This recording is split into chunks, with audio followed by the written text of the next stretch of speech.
குதிங்கால் வெடிப்பினை சரி செய்வது எப்படி? அதிக நேரம் நின்று வேலை பார்ப்பது, உடற்பருமன் போன்ற காரணங்களால் குதிங்கால்களில் அதிக அழுத்தம் ஏற்படும்.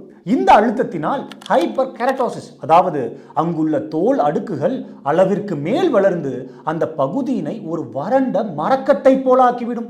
பின்பு அந்த மரக்கட்டையில் ஆங்காங்கே பிளவு ஏற்பட்டு இந்த நிலை உண்டாகும்.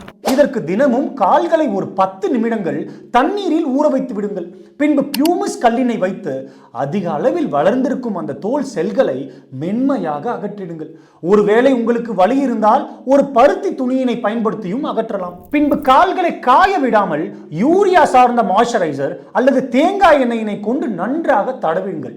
இது அந்த பகுதிக்கு ஈரப்பதத்தை அளித்து வறண்டு விடாமல் பார்த்துக் கொள்ளும். தினசரி ஒரு நல்ல சாலிசிலிக் வாஷினை பயன்படுத்தி கழுவுதல் அந்த தோல் செதில்களை அகற்றி அப்பகுதியினை மென்மையாக்கி உதவும்.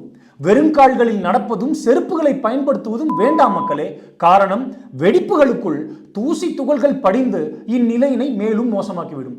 எப்பொழுதும் கால்களை முழுவதுமாக மறைக்கும் காலணிகளை அணியுங்கள். நன்றி.